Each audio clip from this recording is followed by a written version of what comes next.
राष्ट्रीय शैक्षणिक धोरण 2020 अंतर्गत देशात एक राष्ट्र एक विद्यार्थी ओळख या संकल्पनेतून अपार आणि शैक्षणिक श्रेयांक बँक प्रणाली कार्यान्वित केली आहे. यानुसार प्रत्येक विद्यार्थ्याने स्वतःचा 12 अंकी अपार आयडी तयार करणे आणि तो आधार कार्ड व डिजी लॉकरशी लिंक करणे अनिवार्य आहे.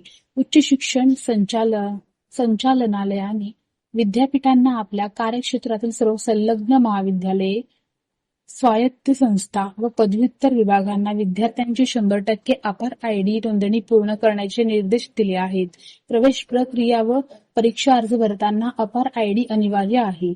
विहित मुदतीत क्रेडिट डेटा अपलोड न झाल्यास त्यांची सर्वस्वी जबाबदारी संबंधित शैक्षणिक संस्थेवर राहील, असेही स्पष्ट करण्यात आले आहे.